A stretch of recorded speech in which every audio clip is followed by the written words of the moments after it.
मुहम्मदुन अबा अहादिम मिर रिजालिकुम वलाकिर रसूलुल्लाहि व खातमन नबिय्यीन व कानल्लाहु बिकुल्लि शैइन अलीमा। सदकल्लाहु मौलाना अज़ीम। फरमाने मुस्तफ़ा सल्लल्लाहु अलैहि वसल्लम है कि अना खातमुन नबिय्यीन ला नबी अबादी। जनाब स्पीकर, आज आपके तवस्सुत से मैं यहाँ पर कोई पार्टीज़म की बात नहीं करूँगा। ख़त्म नबुव्वत उतना ही मेरे ईमान का हिस्सा है जितना आपके ईमान का हिस्सा है, जितना आज इस ऐवान में मौजूद हर साहिब ईमान मुसलमान के ईमान का हिस्सा है। आईने पाकिस्तान के अंदर वाज़िह तौर पर यह चीज़ दर्ज है कि जो मरज़ई अहमदीज़ हैं वो किसी भी जगह पर हम उनकी इबादत गाह को मस्जिद नहीं कह सकते, उनकी किताब को कुरान नहीं कह सकते, और वो किसी भी जगह पर ऐसा फेल सरजद नहीं कर सकते जो शायर इस्लाम से शामिल हो।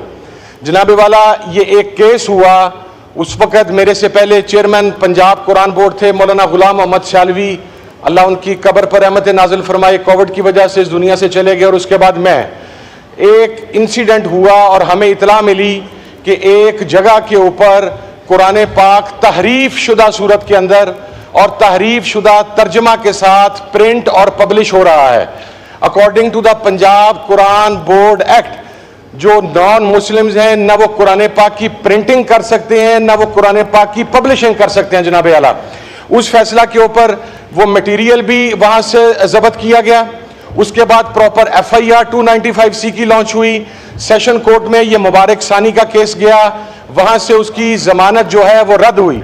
उसके बाद हाई कोर्ट के अंदर वो केस गया और उसकी जमानत वहां से रद्द हुई।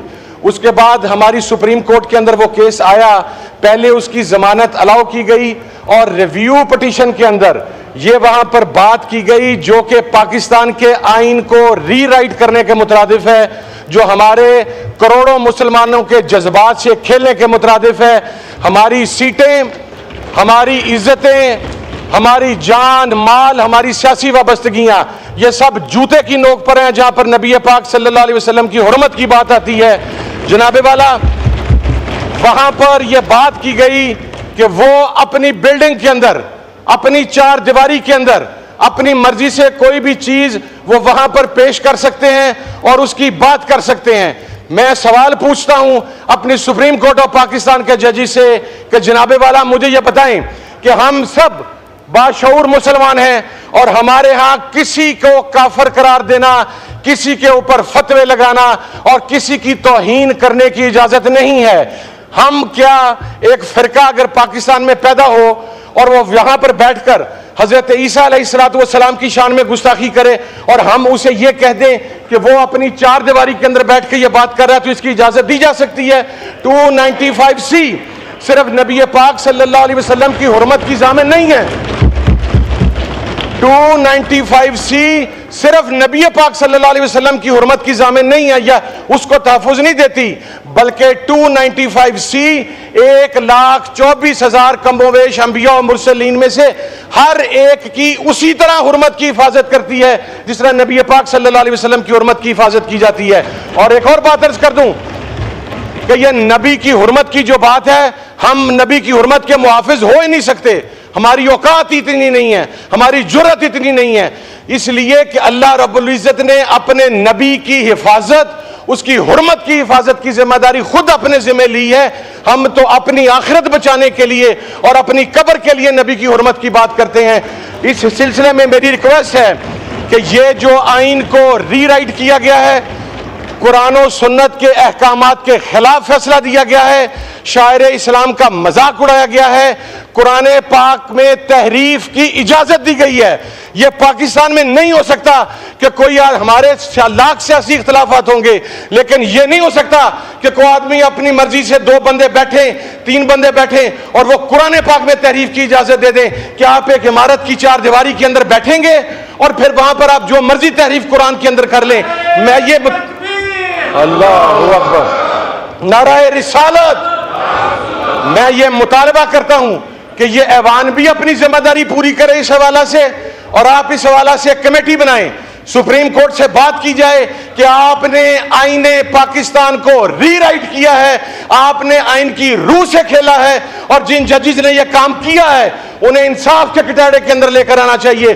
और मैं ये सुप्रीम कोर्ट ऑफ पाकिस्तान से भी रिक्वेस्ट करूंगा कि आप अपने फैसले के ऊपर नजरसानी करें जनाबे वाला।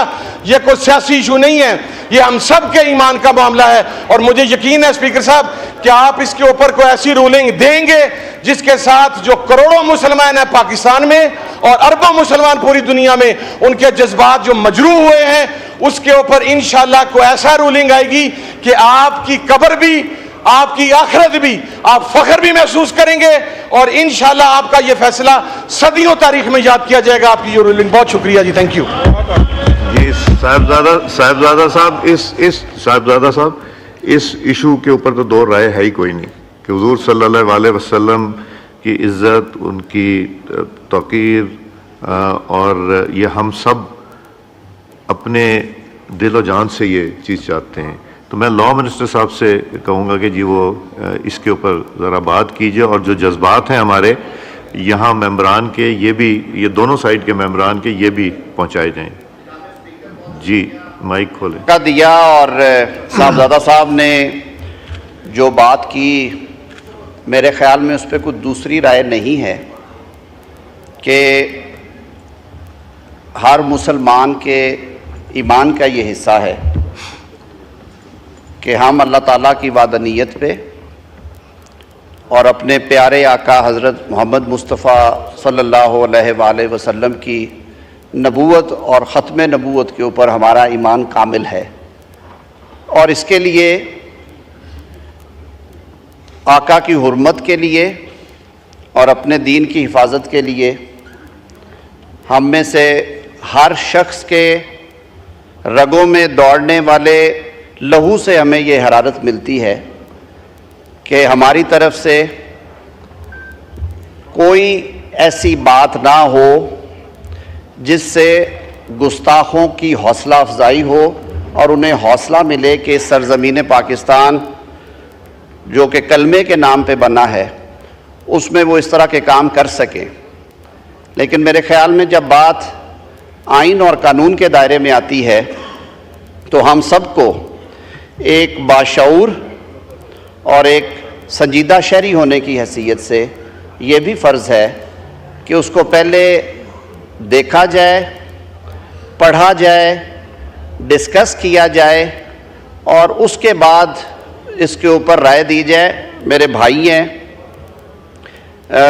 मुझे याद है मेरे कुछ साथी जो हैं उनके उस्ताद भी रहे हैं, साहबजादा साहब के लॉ पढ़ा भी है जनाब ने। 295C के हवाले से जो बात अभी कर रहे थे, मैं सिर्फ एक वजाहत, क्योंकि फ्लोर ऑफ हाउस पे हुई है, बतौर वज़ीर कानून मेरा ये फ़र्ज़ है। साहब 295C सिर्फ आका मोहम्मद मुस्तफ़ा सल्लल्लाहु अलैहि वसल्लम की ज़ात के हवाले से, बाकी सेक्शंस हैं PPC में, लेकिन मैं एक तस्सीह करना चाहता था। इन्होंने बात की आइन को रीराइट करने की, ये बात भी दुरुस्त है और मैं कानून के तालिब इल्म की हैसियत से ये बात समझता हूँ कि अदालत को, चाहे वो अदालत आलिया हो या अदालत उज़्मा हो, उन्हें आइन की तशरीह का इख्तियार जो है वो तो पूरी एक ब्रॉडर कॉन्स्टिट्यूशनल स्कीम में है, लेकिन आइन को रीराइट करने का या आइन की हैयत तब्दील करने का या आइनी शिकों में लिखी हुई चीज़ों को एक नया रंग देने का इख्तियार नहीं है। और इसी वजह से ये बहस बड़े अरसे से चली आ रही है। माजी में भी कुछ ऐसे डिसीजंस आए और फ्यूचर में भी आएंगे कि under the colour of interpretation of the constitution तशरीह करते करते हम कई दफ़ा आइन रीराइट कर देते हैं। मिसालें आपके सामने हैं। आर्टिकल 63A के बहुत से जो क्या कहते हैं विक्टिम्स हैं वो इस मुल्क में हैं कि जिसमें ये लिख दिया गया फैसले में कि जी वोट डाला जाएगा, गिना नहीं जाएगा और डिस्क्वालिफिकेशन भी होगी। मैं इस मौजू के हवाले से कोई मुतनाज़ बात नहीं करना चाहता। उन्होंने कहा कि इसे डिस्कस करें, जी बिल्कुल करना चाहिए। इसे लॉ एंड जस्टिस की कमेटी में अगर आप रिफ़र करते हैं किसी स्टेज पे, वो ज़रूर देखें। लेकिन ये बात भी हमें संजीदा और बाशऊर शहरी होने की हैसियत से देखनी चाहिए कि आया रियासती निज़ाम की मौजूदगी में किसी को ये हक हासिल है कि वो कत्ल का फतवा जारी करे, और वो भी मुनसिफ आला के बारे में। ये चीज़ें भी हमें डिस्कस करनी है। और इसलिए मैंने कहा कि जब ये बातें हम करते हैं, हमारे सीने मुनव्वर हैं, हमारे माँ बाप ने हमारी तरबियत की है आका की ग़ुलामी के लिए, और हमारी जानें हाजिर है हमारे प्यारे आका के लिए। लेकिन जब ये मामला आइन और कानून का आए तो फिर जज्बात के साथ थोड़ा सा शऊर और अकल से भी सर हमने सोचना है। इसीलिए मैं अर्ज़ करूँगा कि ये एक ऐसा इशू है जिस पे सारे ईवान की एक राय है। ये राय भी है कि आका की हुर्मत पे अगर आँच आएगी तो आवाज़ भी उठाएंगे, हाथ भी उठाएंगे।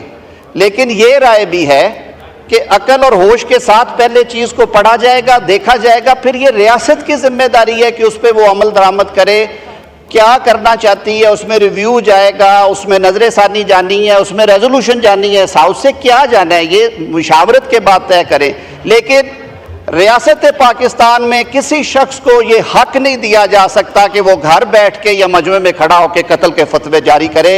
हमारा मुल्क एक कानून के ताबे है, आईने पाकिस्तान में एक तरीक़ाकार दर्ज किया गया है, इसके ऊपर रियासत की ज़ीरो टॉलरेंस होनी चाहिए। आज कोई एक जद पे है, कल को कोई एक और जद पे होगा, तो हमें इस पे भी बड़ी क्लैरिटी के साथ खड़ा होना पड़ेगा। तो इस वजाहत के साथ कि ये एक ऐसा कानूनी इशू है जिसको डिस्कस करने के लिए ज़्यादा बेहतर और अप्रोप्रिएट होगा अगर ये सारी जमातें, अगर आप जैसे बिजनेस एडवाइजरी की एक शक्ल है, सारी जमातों की नुमाइंदगी है, वो साहब बैठ जाएँ, लॉ एंड जस्टिस की कमेटी को सौंपते हैं जिम्मेदारी, वो बैठ जाएँ और इसको एग्ज़ामिन कर लें। कई दफ़ा पहली रीडिंग में जब हम चीज़ें पढ़ते हैं, मेरे बड़े सीनियर लॉयर्स उस्ताद भी बैठे हुए हैं यहाँ पे, सारी उम्र इसी काम में गुजारी, कई दफ़ा फर्स्ट रीडिंग में आप वो मीनिंग्स नहीं ले पा रहे होते। तो ये सारे एंगल्स हमें देखने चाहिए। सर ये एक बड़ा ज़िम्मेदार ऐवान है, एपेक्स फोरम है, मुल्क की का सबसे बड़ा इदारा है पार्लियामान में, हमेशा कहता हूँ। यहाँ से जो बात जनाब स्पीकर हो वो मुस्तनद होनी चाहिए, वो शरीयत के, आइन के और कानून के मुताबिक होनी चाहिए।